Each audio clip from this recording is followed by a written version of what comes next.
for today's video, we are going to learn about the different tips for effective and engaged delivery and taboos in speech delivery.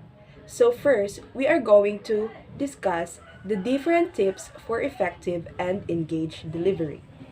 So first is practice. So even great speakers practice their speeches beforehand. Practice out loud with a recording device or video camera and then watch yourself to see how you can improve.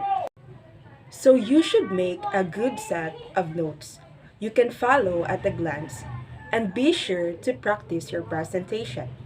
If you are feeling brave, practice in front of a friend or any of your family members and ask them for their feedback.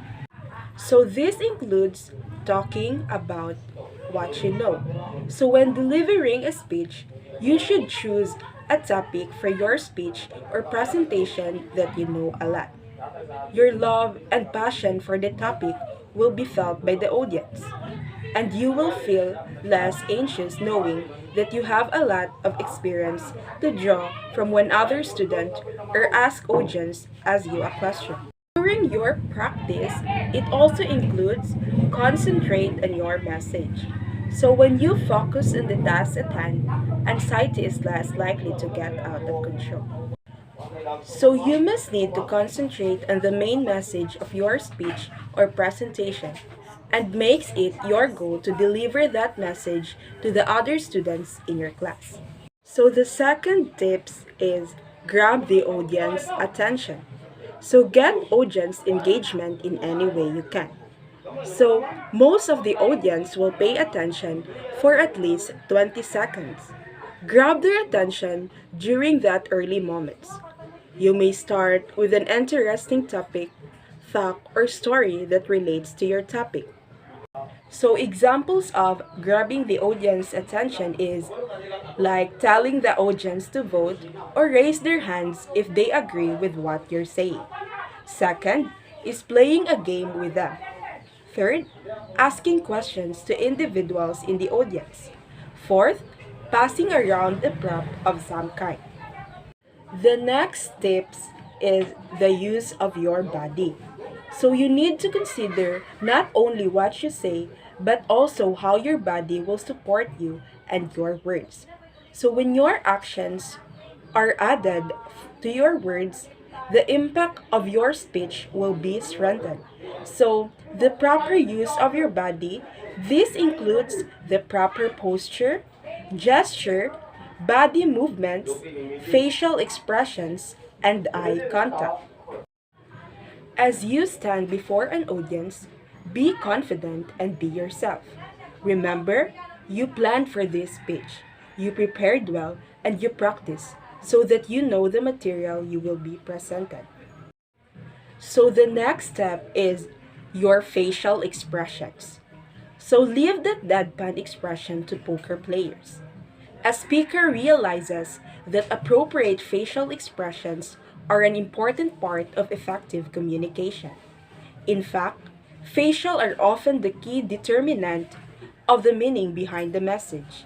If you relax your inhibitions and allow yourself to respond naturally to your thoughts, attitudes, and emotions, your facial expression will be appropriate and will project sincerity, conviction, and credibility. So facial expressions, the people or the audience watch a speaker face during a presentation. When you speak, your face is more clearly than any other part of your body. Communicate others, your attitudes, your feelings, and emotion. You must need to remove expressions that do not belong on your face. So the next tips is eye contact. John Costanagro says, when you maintain eye contact, you're present an air of confidence in yourself and what you are communicating. People who are listening to what you are saying will take you more seriously and will take what you say as important. If you lose eye contact or focus in everything but the person you are speaking, you may not be taken seriously and the truth in your points may be lost. So there is no way to break a communication bond between you and the audience than by failing to look at your listeners. No matter how large your audience may be, each listener wants to feel that you are speaking directly to him or her. Effective eye contact is an important feedback device that makes the speaking situation a two-way communication process. By looking at your audience, you can determine how they are reacting. So there is no way to break a communication bond between you and the audience than by failing to look at your listeners. No matter how large your audience may be, each listener wants to feel that you are speaking directly to him or her. Effective eye contact is an important feedback device that makes the speaking situation a two-way communication process. By looking at your audience, you can determine how they are reacting.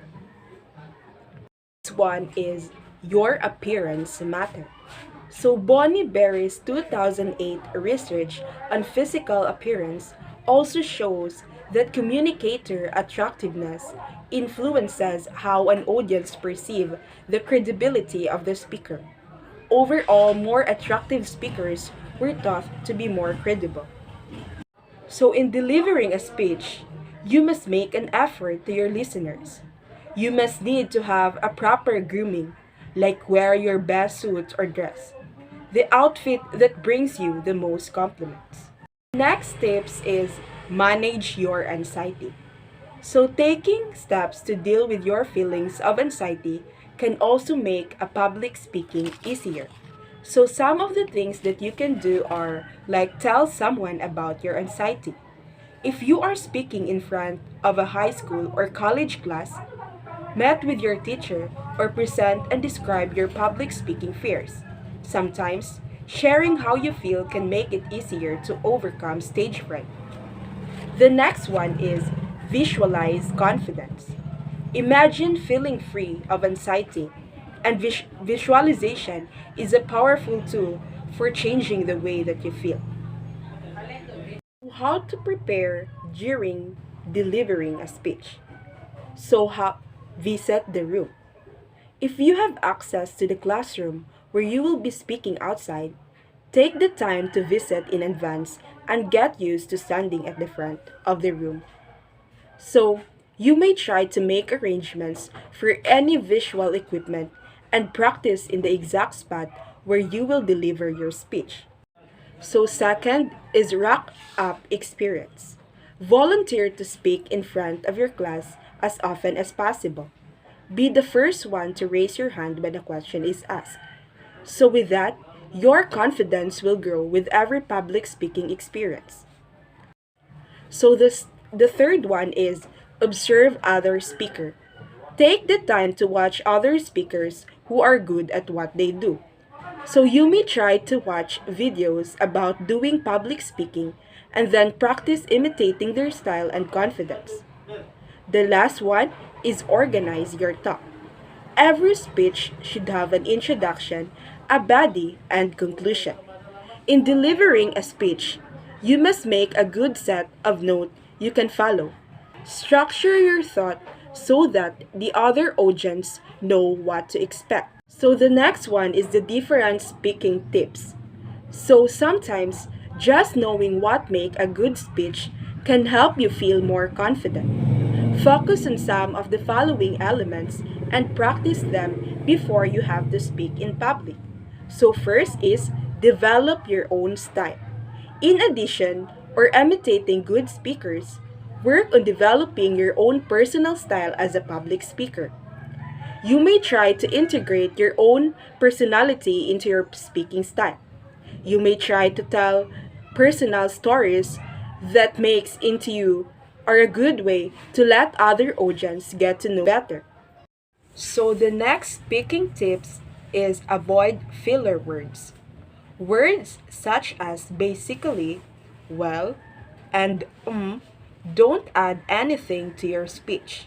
Practice being silent when you feel the urge to use one of these words.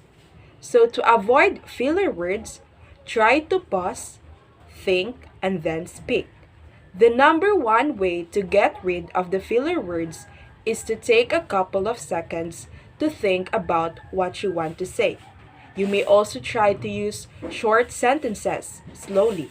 So the next is vary your tone, volume, and speed. Interesting speakers vary the pitch, like high versus low, volume, loud versus soft, and speed, fast versus slow of their words. By doing so, it keeps the audience or the listener interested and engaged in what you say. Next is make the audience laugh. Laughter is the great way to relax both you and the other students in your class. And telling jokes can be a great icebreaker at the beginning of a speech. So practice the timing and delivering of your jokes and ask a friend or an audience for feedback. Be sure that they are appropriate for your speech before you begin. Next is smile. If all else fails, smile. Your fellow classmates will perceive you like a warm speaker and be receptive to what you have to say. Smile helps you comfortable and reduces your tension, especially when you're nervous about delivering a speech. So let us now proceed to the different taboos in speech delivery. So when we say taboo, means prohibited action. So the first one is making faces.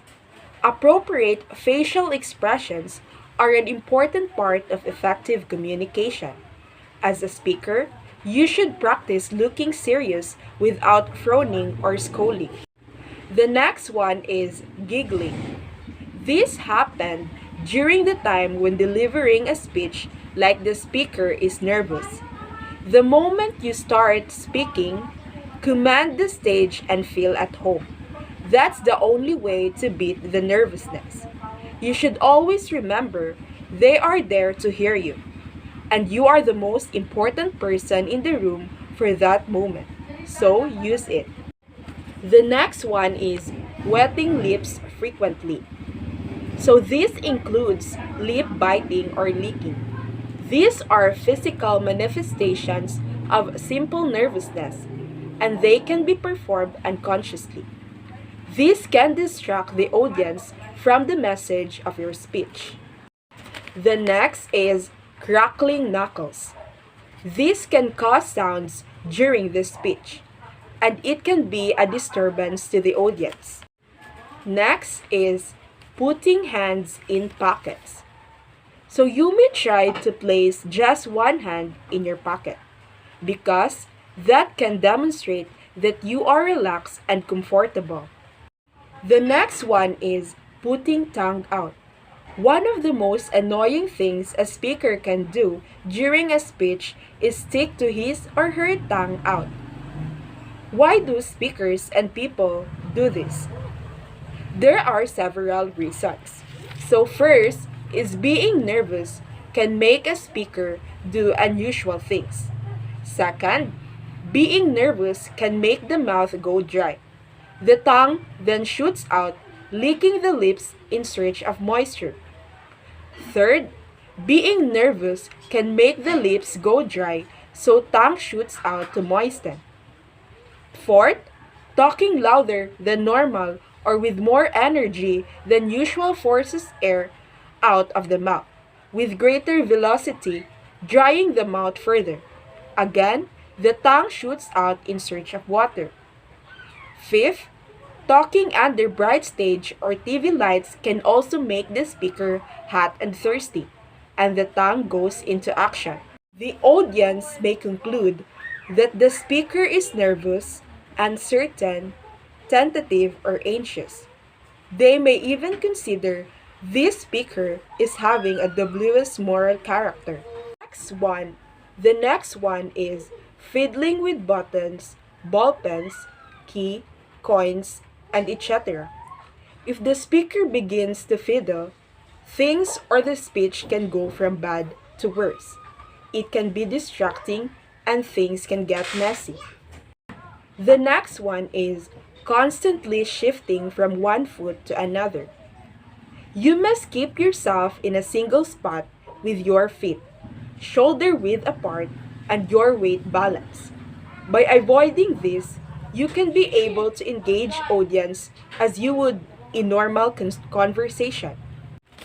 So next is swaying from side to side, sucking backward and forward. This is one of the bad posture when delivering a speech. All of these bad movements can distract your audience from listening to your message. The next one is feet too wide apart or too close together. When delivering a speech, when feet are too close together or too far apart, you won't be able to control and move your upper body effectively. The next one is putting thumbs under the belt. If you use distracting hand gestures when public speaking, you will prevent your audience from absorbing what you're saying. Instead, be purposeful with both of your hands. Let your audience see your hands. Don't just keep them robotically at your side and let your hands speak. The last one is staring at the ceiling. Most speakers look to the ceiling or floor when struggling to find the right words to explain a thought. If you do this for long periods of time, you risk disconnecting from your audience. Better preparation means you spend more energy and focus talking, and less time thinking of what to say.